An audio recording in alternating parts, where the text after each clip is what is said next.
दोस्तों आपको पता होगा कि रिसेंटली पहलगाम में जो आतंकवादी हमले हुए उसमें 26 जवान या 26 लोग शहीद हो गए। इसमें कई सारे जवान भी थे और कई सारे लोकल्स लोग भी थे। तो दोस्तों यहाँ पर यह समझने वाली बात यह है कि ये आतंकी हमला जो हुआ था इससे क्या प्रभाव पड़ेगा। दोस्तों देखिए, सबसे पहले तो यहाँ पर हम लोगों से भी चूक हुई है, क्योंकि पहलगाम में जो हमला हुई है उसमें जैसे बहुत ज़्यादा जम्मू कश्मीर में टूरिस्ट लोग जाते हैं, तो ये सरकार की पहल होनी चाहिए, इनिशिएटिव होनी चाहिए कि वहाँ पर अधिक मात्रा में सेना को तैनात किया जाए, ताकि उन लोगों को सुरक्षा में कोई भी कमी ना आए और उन्हें सुरक्षित घूमने का मौका मिले और कश्मीर का भी टूरिज्म आगे बढ़े।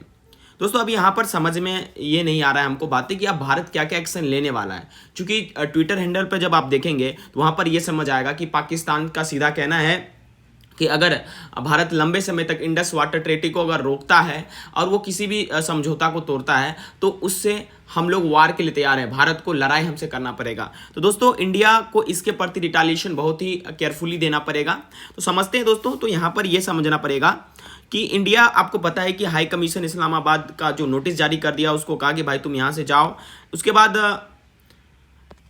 यहाँ पर जो पहलगाम अटैक हुए थे उसमें पाकिस्तान में एंटी हिंदू जो स्पीच दिया गया था पाकिस्तान की जो आर्मी चीफ है उनके द्वारा, तो हमारी सरकार ने इस पर बहुत ज़्यादा मैसिव एक्शन लिया है। लेकिन इससे पहले ये समझते हैं कि अगर इंडिया जो है मतलब जो इंडस वाटर को रोक देती है तो पाकिस्तान पे क्या प्रभाव पड़ेगा।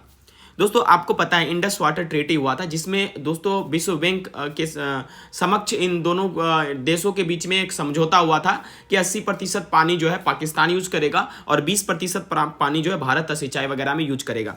लेकिन अभी भारत के हाथ में है कि वो इसे क्या कर सकता है, रोक सकता है। अगर भारत इसे रोकता है पानी को, तो क्या ये जो है लड़ाई से ज़्यादा खतरनाक होगा? तो मैं मानता जी हाँ, ये लड़ाई से ज़्यादा खतरनाक होगा। मैं आगे चल के आपको बताऊंगा कि किस प्रकार से पानी रोकने से पाकिस्तान तबाह हो सकता है, क्योंकि दोस्तों पाकिस्तान में टेक्नोलॉजी का उतना डेवलपमेंट है नहीं।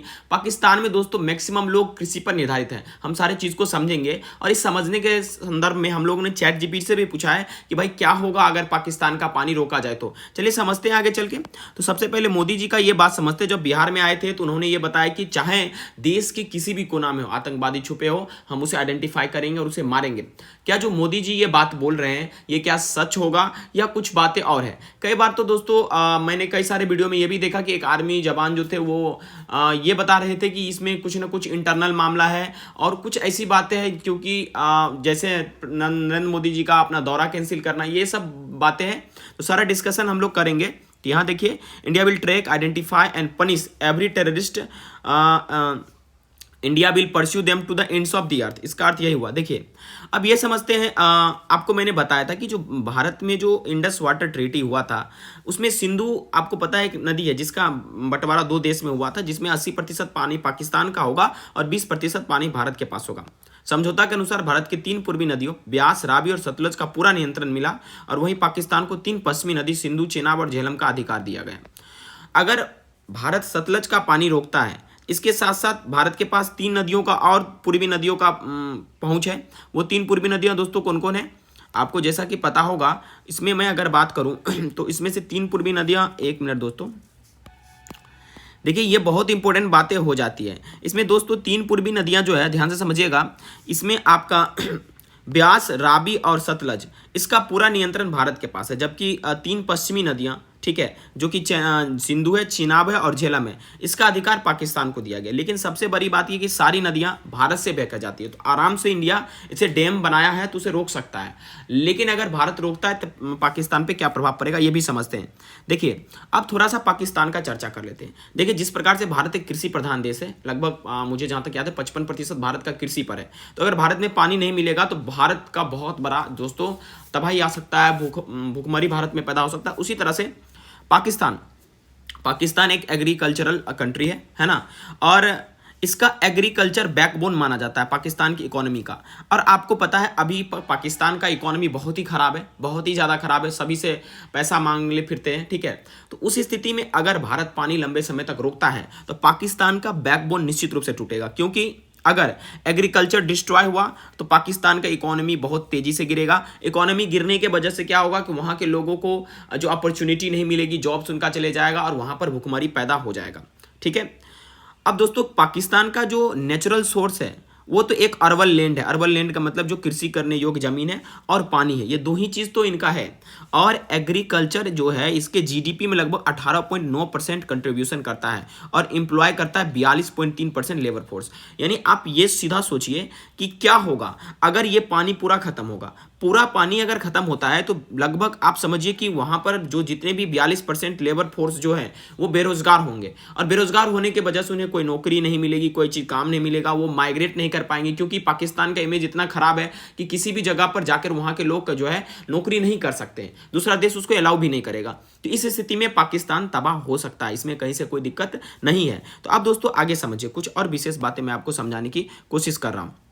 देखिए, अब ये बात तो आपको समझ में आ गया, और इसका ड्रेनेज भी इंडियन ओशन में, इसके बाद बहुत सारी बातें, ठीक है। और जो सबसे मोस्ट इंपॉर्टेंट बात, the Indus river and it tributaries attract most of the settlement with the Punjab province the most densely populated. इतिहास से ही है कि आपको पता है, इतिहास से ही कि जो इंडस रिवर है इसी के आसपास सेटलमेंट हुआ था, हमारा जो मानव का विकास हुआ था, और अभी भी इस रिवर के आसपास में बहुत पाकिस्तानी लोग रहते हैं। तो अगर इसका पानी रोका जाएगा तो भूखमरी के साथ साथ वाटर क्राइसिस भी आएगा, और वाटर क्राइसिस आएगा तो बहुत दिक्कतें भी होने वाली है, ठीक है। तो ये बातें आपको समझ में आनी चाहिए, ठीक है। अब ये समझते, देखिए मैंने चैट जीपीटी से पूछा कि भाई क्या होगा अगर पानी रोका जाए इंडस का। बड़ा मजेदार है चैट जीपीटी, आप यूज कर सकते हैं। देखिए, इसका सबसे पहला आपको भी पता है कि ये अगर पानी भारत रोकता है तो ये सच में वायलेशन है किसका, इंडस वाटर ट्रीटी का। कोई बात नहीं, अगर वायलेशन है, अगर आप अपने आतंकवाद को नियंत्रण नहीं कर सकते तो हम किसी चीज को वायलेट करने से क्यों रोकें। आप हमें मारकर चले जाएंगे और हम आपको कहेंगे नहीं नहीं हम सारे विश्व के बैंक को मानते चलेंगे, नहीं आप भगवान हैं, हम आपको मान रहे हैं, हमें मारने दीजिए ना, हम आपके बातों पर नहीं। जब विश्व नहीं मान रहा है कोई बात को तो हमें क्यों, हम किसी से कमजोर तो नहीं है। लेकिन भारत को बहुत ही बुद्धिमानी के साथ काम करना पड़ेगा। देखिए, इंडस वाटर ट्रीटी 1960 में हुआ था, ठीक है, और ये वर्ल्ड बैंक ब्रोकर इसको किया था, और पाकिस्तान को राइट दिया था वेस्टर्न रिवर्स को, इंडिया को राइट दिया था ईस्टर्न रिवर्स का। लेकिन सबसे बड़ी बात यह है कि ये सारा पानी का जो है कंट्रोल भारत के पास है, क्योंकि भारत से पानी गुजरता है। अरे आपके घर के सामने से अगर कोई नाला जाता है तो आप उसको बंद कर सकते हैं ना, बिल्कुल बंद कर सकते हैं। बाकी बगल वाला चिल्ला है, उससे कोई मतलब नहीं, उसको कहिएगा तुम अपना आदत सुधारो, हम पानी छोड़ रहे हैं। इससे क्या होगा कि ये तो वायलेशन होगा, इसके साथ साथ, ठीक है, कि भारत पर एक जो है प्रेशर भी पड़ेगा। विदेशी जो देश हैं जैसे उसमें उछलकर यूएसए बोल सकता है, चाइना इसमें बोल सकता है, और कई सारे जो भी आपके नेशंस हैं वो भी भारत पे प्रेशर बना सकते हैं। तो सबसे पहला क्या होगा, अगर इंडस वाटर को रोका जाता है तो ये इंडस वाटर ट्रीटी का वायलेशन होगा। अच्छा चलो ये तो ठीक है, वायलेशन होगा। इसके अलावा जो दोस्तों इन्वायरमेंटल डैमेज भी होगा, ठीक है।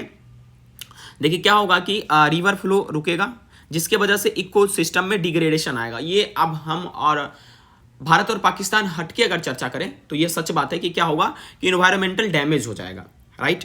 डैमेज होने से क्या होगा कि ग्राउंड वाटर डिप्लेशन होगा, डेजर्टिफिकेशन हो जाएगा, जितने भी डाउन स्ट्रीम एरिया यानी कि जो पाकिस्तान का क्षेत्र है वहाँ पर पूरा सुखाड़ हो जाएगा, ठीक है। तो सुखाड़ हो जाएगा तो इसलिए पानी रोका जा रहा है ना, ठीक है। अब उसके बाद एक्सक्लेशन ऑफ टेंशन और कन्फ्लिक्ट, क्या होगा कि टेंशन की भी मात्रा बढ़ सकती है। देखो वाटर एक स्ट्रेटेजिक और सेंसिटिव इशू है इंडिया और पाकिस्तान के बीच में। इस वजह से क्या होता है कि डिप्लोमेटिक फॉलआउट हो सकता है, मिलिट्री कन्फ्लिक्ट हो सकता है। बिल्कुल, अगर पाकिस्तान ये कह रहा है कि अगर आप मेरा पानी रोकेंगे, डायरेक्ट उसके जो पीएम है वो डायरेक्ट बोल रहे हैं कि अगर आप मेरा पानी रोकेंगे तो आप लड़ाई के लिए तैयार हैं, तो India is ready for war. आप इस तरह की जो फ्रीवेलेस एक्टिविटी करेंगे आपको छोड़ा नहीं जाएगा। तो ये कुछ आंसर था जो मैंने चैट जीपीटी से मांगा। आप भी बहुत सारे प्रश्न चैट जीपीटी से पूछ सकते हैं। यहाँ मैं उसका कोई प्रमोशन नहीं कर रहा हूँ, एक बहुत अच्छा ऐप है। जैसे कि अगर आप कोई चीज़ के टॉपिक पढ़ रहे हैं, आप उसको अगर नोट्स आपको लेना है तो आप उस वहाँ से ब्रीफ इंट्रोडक्शन या ब्रीफ उसका आप कर सकते हैं, या कोई आप किताब पढ़ रहे हैं उसका समरी आपको पढ़ना है तो आप वहाँ से बता सकते हैं चैट जीपीटी को हमें समरी दो, तो वो समरी देगा, आप उसे इजीली पढ़ के नोट बना सकते हैं।